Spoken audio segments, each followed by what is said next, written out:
Boa noite para todos. Vou relatar os fatos que ocorreram em meados dos anos 80, em um lugar chamado Lagoa de Dentro. Ficava afastado uns 10 quilômetros da cidade de Campina Grande. Os meus pais se chamavam Lindalva e Sebastião. O meu pai, nesta época, comprou um terreno e construiu duas casas, uma do lado da outra, afastadas apenas por um beco nas laterais do terreno. Uma era para a moradia da família e a outra para aluguel. Fazia uns 6 meses que a casa estava desocupada e até então nada de estranho acontecia.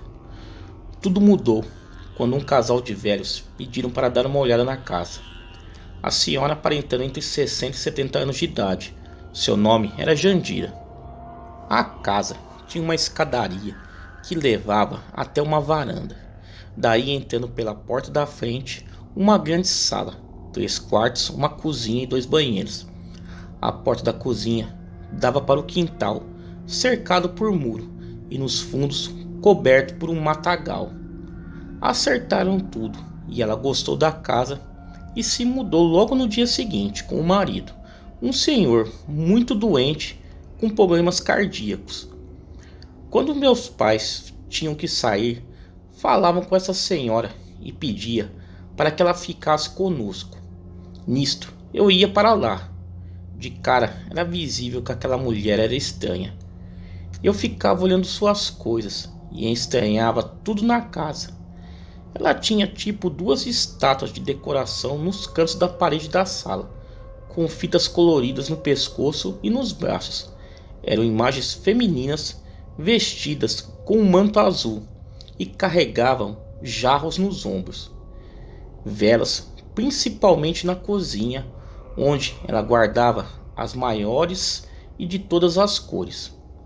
Mas o que chamavam a minha atenção era um livro de capa preta, trancado de cadeado. O senhor se chamava Manuel e ele vivia à base de medicamentos. O seu problema só piorava até que um dia ele morreu no quarto do casal. Ela sentia muita falta do marido. Passando um tempo, os meus pais precisaram viajar. Logo cedo sem hora para voltar, e eu, com os meus irmãos, fomos passar o dia com a dona Jandira. Ela era uma bruxa feiticeira, e aquela era uma data muito importante para ela. Pediu nossa ajuda para preparar tudo. Haveria um encontro, e era muito importante que uma mesa redonda fosse colocada no meio da sala. Acendeu as velas e ficou esperando que as visitas chegassem. Logo já se fazia noite, quando bateram na porta e eu fui ver quem era. Quando abri a porta, 2 senhoras com turbante na cabeça entraram carregando um saco preto e uma bolsa grande. Elas eram bruxas também e mexiam com magia. Na ocasião, éramos totalmente inocentes.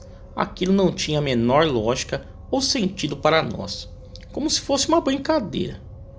Junto com as mulheres veio um jovem rapaz. A velha bruxa procurava por ajuda do mundo dos espíritos. Queria entrar em contato com o falecido marido, saber notícias dele e ajudar um rapaz. Na mesa redonda, eles colocaram material de trabalho, abrindo o livro que tinha um desenho de um rosto humano na capa. Tudo era novidade para mim e meus irmãos. Ficamos observando de perto um pouco assustados. As mulheres começaram a fumar. Uma acendeu um cachimbo, a outra um charuto, e com incensos saíram a benzer a casa. Riscaram um grande símbolo, tipo um pentagrama no chão da sala, e acenderam um pavio que levava até uma pequena porção de pólvora. Com o clarão me deixou parcialmente cego por algum tempo, e a casa se encheu com a fumaça mal cheirosa. Não satisfeita, retiraram um crânio de dentro de um saco preto e um galo todo preto da cabeça aos pés, e ficaram tipo dançando e passando de um lado para o outro com o animal nas mãos. Por fim, de posse de uma faca, cortaram o pescoço do galo derramaram o sangue no crânio e deram para o rapaz beber. Elas tinham uns saquinhos de papel com alguma coisa dentro. No momento, eu não tive coragem de perguntar o que era aquilo, mas depois soube que se tratava de terra de cemitério. Disseram que era para colocar debaixo das telhas, nos 4 cantos da casa. Elas, sabendo que meus pais não tinham hora para voltar, aproveitaram a ocasião para realizar tudo isso sem que eles notassem. Afinal, aquela não era sua casa mesmo. Terminado, colocaram uma máscara no rosto dele. Foram no quintal e a lua cheia estava começando a surgir no horizonte. Os meus irmãos achando tudo muito engraçado. Por fim, meus pais voltaram e ninguém disse nada. Passou um tempo. O meu pai tinha uma cópia da chave da casa. Como ela não respondia, ele entrou chamando e encontrou a dona Jandira morta, caída aos pés da cama onde seu marido tinha falecido. Só depois que ela morreu, tivemos coragem para contar tudo para o meu pai o que ela tinha feito na casa. Depois disso, as coisas mudaram radicalmente naquela casa. Todos que se mudavam para lá só aguentavam ficar por pouco tempo e entregavam as chaves da casa. Cada um contava uma desculpa diferente. Muitas noites acordávamos com os gritos dos filhos dos moradores de madrugada e, para piorar, começou a aparecer enormes rachaduras na parte lateral que dava para o beco. Chegou a um ponto que dava para ver o interior da casa através das rachaduras. Ninguém queria morar na casa. A fama dela se espalhou em toda a região e ficou fechada por um longo tempo. Nada de estranho acontecia e resolvemos reformar a casa onde morávamos, trocar o piso. O pedreiro foi logo dizendo que tínhamos que sair por uns dias até que o serviço terminasse. E como tínhamos a casa do lado, o jeito foi ficar na outra casa mesmo. Diziam que era só enquanto durasse a reforma, e assim que terminasse, a gente voltava. Nesta época, eu estudava pela manhã, e quando eu volto para casa, noto a presença dos trabalhadores responsáveis pela reforma, colocando o que se chamava na linguagem dos pedreiros de cinta. Eram vergalhões de aço segurando as rachaduras, e depois era coberto com cimento.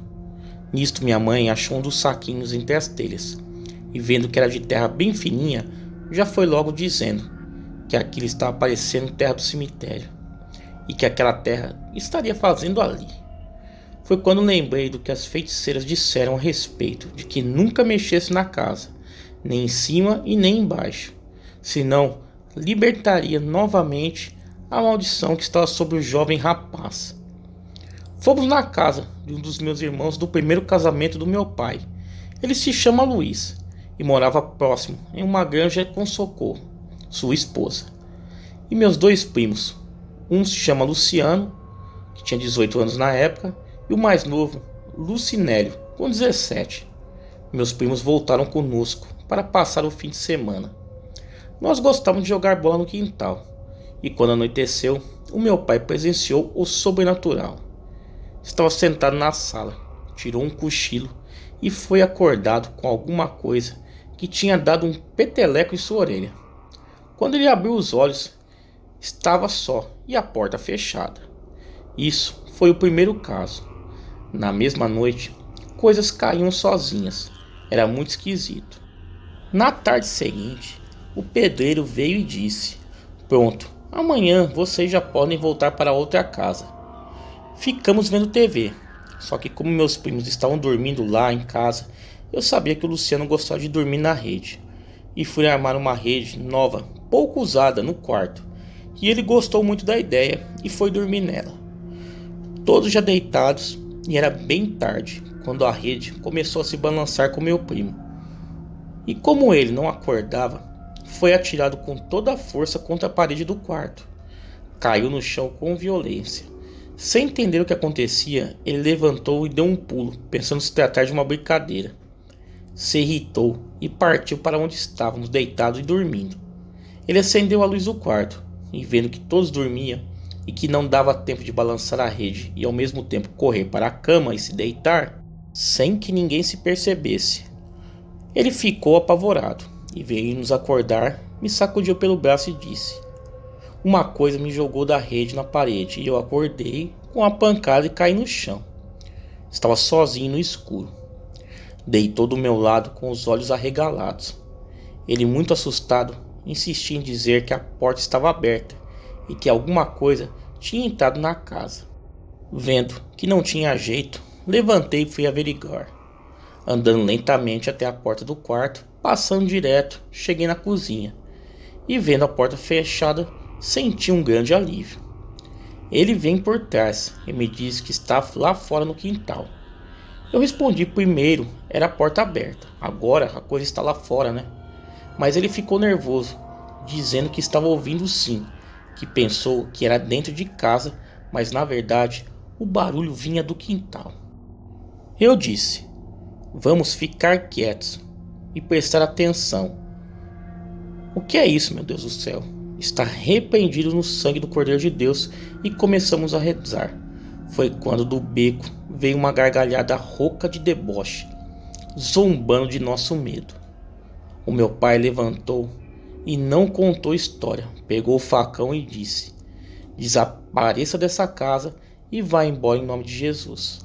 Aquela voz começou a gritar e espernear, e foi se espojando pelo chão, e isso por um tempo, até que passamos a ouvir algo como se fosse um grande cachorro muito bravo rosnando.